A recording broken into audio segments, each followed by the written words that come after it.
अत श्री दुर्गा सप्तशती भाषा पहला अध्याय। महर्षि ऋषि का राजा सूरत और समाधि को देवी की महिमा बताना। महर्षि मार्कंडे जी बोले, सूर्य के पुत्र सावर्णी की उत्पत्ति की कथा विस्तार पूर्वक कहता हूँ, सुनो। सावर्णी महामाया की कथा से जिस प्रकार मनवंतर के स्वामी हुए उसका हाल भी सुनो। पहले स्वारोचिष नामक मनवंतर में चैत्रवंशी सूरत नाम के राजा थे। सारी पृथ्वी पर उनका राज्य था। वह प्रजा को अपने पुत्र के समान मानते थे, तो भी कोला विध्वंसी राजा उनके शत्रु बन गए। दुष्टों को दंड देने वाले राजा सूरत की उनके साथ लड़ाई हुई। कोला विध्वंसियों के संख्या में कम होने पर भी राजा सूरत युद्ध में उनसे हार गए। तब वह अपने नगर में आ गए। केवल अपने देश का राज्य ही उनके पास रह गया और वह उसी देश के राजा होकर राज्य करने लगे। किंतु उनके शत्रुओं ने उन पर वहां भी आक्रमण किया। राजा को बलहीन देखकर उसके दुष्ट मंत्रियों ने राजा की सेना और खजाना अपने अधिकार में कर लिया। राजा सूरत अपने राज्य अधिकार को हार कर शिकार खेलने के बहाने घोड़े पर सवार होकर वहां से एक भयंकर वन की ओर चल गए। उस वन में उन्होंने महर्षि मेधा का आश्रम देखा। वहां मेधा महर्षि अपने शिष्यों तथा मुनियों से सुशोभित बैठे हुए थे और वहां कितने ही हिंसक जीव परम शांति भाव से रहते थे। राजा सूरत ने महर्षि मेधा को प्रणाम किया और महर्षि ने भी उनका उचित सत्कार किया। राजा सूरत महर्षि के आश्रम में कुछ समय तक ठहरे। अपने नगर की ममता के आकर्षण से राजा अपने मन में सोचने लगे, पूर्व काल में पूर्वजों ने जिस नगर का पालन किया था वह आज मेरे हाथ से निकल गया है। मेरे दुष्ट एवं दुरात्मा मंत्री मेरे नगर की अधर्म की रक्षा कर रहे होंगे या नहीं। मेरा प्रधान हाथी जो कि सदा मद की वर्षा करने वाला और शूरवीर था, मेरे वैरियों के बस में होकर न जाने क्या दुख भोग रहा होगा।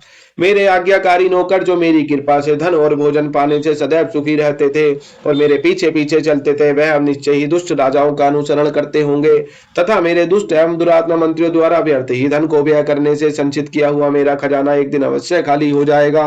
इस प्रकार की बहुत सी बातें सोचता हुआ राजा निरंतर दुखी रहने लगा।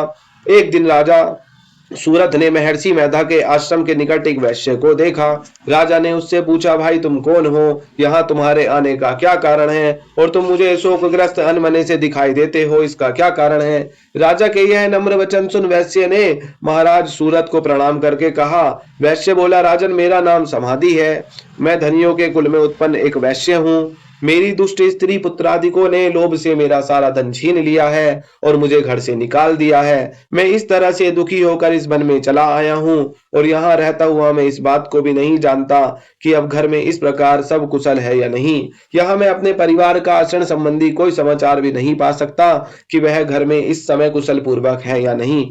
मैं अपने पुत्रों के संबंध में यह भी नहीं जानता कि वह सदाचारी हैं या दुराचार में फंसे हुए हैं। राजा बोले, जिस धन के लोभी स्त्री पुत्रों ने तुम्हें घर से निकाल दिया है, फिर भी तुम्हारा चित्त उनसे प्रेम क्यों करता है? वैश्य ने कहा, मेरे विषय में आपका ऐसा कहना ठीक है, किंतु मेरा मन इतना कठोर नहीं है। यद्यपि उन्होंने धन के लोभ में पड़कर पितृ स्नेह को त्याग कर मुझे घर से निकाल दिया है, तो भी मेरे मन में उनके लिए कठोरता नहीं आती। हे महामते, मेरा मन फिर भी उनसे क्यों फंस रहा है? इस बात को जानता हुआ भी मैं नहीं जान रहा। मेरा चित्त उनके लिए दुखी है। मैं उनके लिए लंबी लंबी सांसें ले रहा हूँ। उन लोगों में प्रेम नाम को नहीं है, फिर भी मैं ऐसे नीच स्नेहियों के लिए मेरा हृदय कठोर नहीं होता। महर्षि मार्कंडे जी ने कहा, हे ब्राह्मण। इसके पश्चात महाराज सूरत और वह वैश्य दोनों महर्षि मेधा के समीप गए और उनके साथ यथा योग्य न्याय संभाषण करके दोनों ने वार्ता आरंभ की।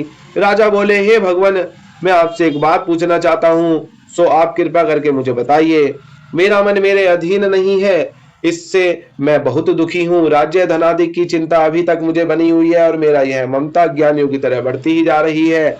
और यह समाधि नामक वैश्य भी अपने घर से अपमानित होकर आया है। इसके स्वजनों ने भी इसे त्याग दिया है। स्वजनों से त्यागा हुआ भी यह उनसे हार्दिक प्रेम रखता है। इस तरह हम दोनों ही दुखी हैं। हे महाभाग, उन लोगों के अवगुणों को देखकर भी हम दोनों के मन में उनके लिए ममता जनित आकर्षण उत्पन्न हो रहा है। हमारे ज्ञान रहते हुए भी ऐसा क्यों है? अज्ञानी मनुष्यों की तरह हम दोनों में यह मूर्खता क्यों है? महर्षि मेधा ने कहा, विषम मार्ग का ज्ञान सब जंतुओं को है। सबों के लिए विषय पृथक पृथक होते हैं। कुछ प्राणी दिन में नहीं देखते और कुछ रात को, परंतु कोई जीव ऐसे हैं जो दिन और रात दोनों में देख सकते हैं। यह सत्य है कि मनुष्य में ज्ञान प्रधान है, किंतु केवल मनुष्य ही ज्ञानी नहीं होता, पशु पक्षी आदि भी ज्ञान रखते हैं। जैसा यह पशु पक्षी ज्ञानी है, वैसे ही मनुष्यों का ज्ञान है, और जो ज्ञान मनुष्यों में है वैसे ही पशु पक्षियों में है, तथा अन्य बातें भी दोनों में एक जैसी पाई जाती हैं। ज्ञान होने पर भी इन पक्षियों की ओर देखो कि अपने भूख से पीड़ित बच्चों की चोंच में कितने प्रेम से अन्न के दाने डालते हैं। हे राजन, ऐसा ही प्रेम मनुष्यों में अपनी संतान के प्रति पाया जाता है। लोभ के कारण अपने उपकार का बदला पाने के लिए मनुष्य पुत्रों की इच्छा करते हैं और इस प्रकार मोह के गड्ढे में गिरा करते हैं। भगवान श्री हरि की जो माया है उसी से संसार मोहित हो रहा है। इसमें आश्चर्य की कोई बात नहीं है, क्योंकि वह भगवान विष्णु की योग निद्रा है। यह माया ही तो है जिसके कारण संसार मोह में जकड़ा हुआ है। यही महामाया भगवती देवी ज्ञानियों के चित्त को बलपूर्वक खींचकर मोह में डाल देती है और उसी के द्वारा संपूर्ण जगत की उत्पत्ति होती है। यही भगवती देवी प्रसन्न होकर मनुष्य को मुक्ति प्रदान करती है। यही संसार के बंधन का कारण है तथा संपूर्ण ईश्वरों की भी स्वामिनी है। महाराज सूरत ने पूछा, भगवान वह देवी कौन सी है जिसको आप महामाया कहते हैं? हे ब्राह्मण, वह कैसे उत्पन्न हुई, उसका कार्य क्या है, उसके चरित्र कौन से हैं? प्रभु, उसका जैसा प्रभाव हो, जैसा स्वरूप हो, वह सब ही कृपा कर कर मुझे कहिए, मैं आपसे सुनना चाहता हूँ। महर्षि मेहता बोले, हे राजन, वह देवी तो नित्य स्वरूपा है, उसके द्वारा यह संसार रचा गया है। तब भी उसकी उत्पत्ति अनेक प्रकार से होती है। वह सब आप मुझसे सुनो। वह देवताओं का कार्य सिद्ध करने के लिए प्रकट होती है। उस समय वह उत्पन्न हुई कहलाती है। संसार को जल में करके जब भगवान विष्णु योग निद्रा का आश्रय लेकर सहज सैया पर सो रहे थे, तब मधुकैटभ नाम के दो असुर उनके कानों के मैल से प्रकट हुए और वह श्री ब्रह्मा जी को मारने के लिए तैयार हो गए। श्री ब्रह्मा जी ने जब उन दोनों को अपनी ओर आते हुए देखा और यह भी देखा कि भगवान विष्णु योग निद्रा का आश्रय लेकर सो रहे हैं, तो वह उस समय श्री भगवान के जागने के लिए उनके नेत्रों में निवास करने वाली योग निद्रा की स्तुति करने लगे। श्री ब्रह्मा जी ने कहा, हे देवी, तुम ही स्वाहा, तुम ही स्वधा और तुम ही वशटकार हो। स्वर भी तुम्हारा ही स्वरूप है। तुम ही जीवन देने वाली सुधा हो। नित्य अक्षर गणम में अकार उकार मकार, इन तीनों में माताओं के रूप में तुम ही स्थित हो। इनके अतिरिक्त जो बिंदु पद अर्ध मात्रा है, जिसका की विशेष रूप से उच्चारण नहीं किया जाता है, हे देवी, वह भी तुम ही हो। हे देवी, संध्या, सावित्री तथा परम जननी तुम ही हो। तुम इस विश्व को धारण करने वाली हो। तुमने ही जगत की रचना की है और तुम ही जगत का पालन करने वाली हो और तुम ही कल्प के अंत में सबको भक्षण करने वाली हो। हे देवी, जगत की उत्पत्ति के समय तुम षष्ठी रूपा होती हो, पालन काल में स्थित रूपा हो और कल्प के अंत में संहार रूप धारण कर लेती हो। तुम ही महाविद्या, महामाया, महामेधा, महारात्रि और मोहरात्रि हो। श्री ईश्वरी और बोध स्वरूपा बुद्धि भी तुम ही हो। लज्जा, पुष्टि, तुष्टि, शांति और क्षमा भी तुम ही हो। तुम खड़ग धारणी, शूल धारणी, घोर रूपा तथा गदा, चक्र, शंख और धनुष के धारण करने वाली हो। बाण, भुसुंडी और परिघ, यह भी तुम्हारे ही अस्त्र हैं। तुम सौम्य और सौम्यतर हो।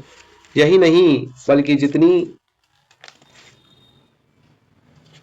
बल्कि जितनी भी सौम्य तथा सुंदर वस्तुएं इस संसार में है, उन सबसे बढ़कर सुंदर तुम हो। पर और अपर सबसे पर रहने वाली सुंदर तुम ही हो। हे सर्वस्वरूपे देवी, जो भी सत असत पदार्थ है और उनमें जो शक्ति है, वह भी तुम ही हो। ऐसी अवस्था में भला तुम्हारी स्थिति कौन कर सकता है? इस संसार की सृष्टि, पालन और संहार करने वाली जो भगवान हैं, उनको भी जब तुमने निद्रा के वशीभूत कर दिया है, तो फिर तुम्हारी स्तुति कौन कर सकता है? मुझे भगवान विष्णु तथा भगवान शंकर को शरीर धारण कराने वाली तुम ही हो। तुम्हारी स्तुति करने की शक्ति किसमें है? हे देवी, तुम तो अपने इन उदार प्रभावों के कारण ही प्रशंसनीय हो।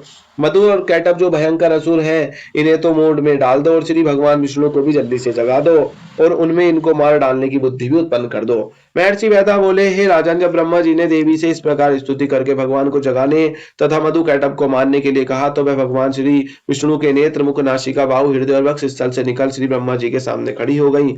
उनका ऐसा करना था कि भगवान श्री हरि तुरंत जाग उठे और दोनों असुरों को देखा, जो कि अत्यंत बलवान तथा पराक्रमी थे और मारे क्रोध के, जिनके नेत्र लाल हो रहे थे, जो ब्रह्मा जी को वध करने के लिए तैयार थे। तब क्रुद्ध हो उन दोनों दुरात्मा असुरों के साथ श्री हरि पूरे 5000 वर्ष तक लड़ते रहे। एक तो वह अत्यंत बलवान तथा पराक्रमी थे, दूसरे महामाया ने भी उन्हें मुंह में डाल रखा था। तब वह श्री भगवान से कहने लगे, हम दोनों तुम्हारी वीरता से अत्यंत प्रसन्न हैं, तुम हमसे कोई वर मांगो। भगवान ने कहा, यदि तुम मुझ पर प्रसन्न हो तो अब तुम मेरे हाथों से मर जाओ। बस इतना सही वर मैं तुमसे मांगता हूँ, यहाँ दूसरे वर से क्या प्रयोजन है? महर्षि मेहता बोले, इस तरह से जब वह धोखे में आ गए और अपने चारों ओर जल ही जल देखा, तो भगवान श्री हरि से कहने लगे, जहां पर जल न हो, सूखी जमीन हो, उसी जगह हमारा वध कीजिए। महर्षि मेहता कहते हैं, तथास्तु कहकर श्री भगवान ने उन दोनों को अपनी जांग पर लिटाकर उन दोनों के सिर काट डाले। इस तरह से यह देवी ब्रह्मा जी के स्तुति करने पर प्रकट हुई थी। अब तुमसे उनके प्रभाव का वर्णन करता हूँ, सो सुनो। प्रथम अध्याय समाप्त। बोलो दुर्गा माता की जय।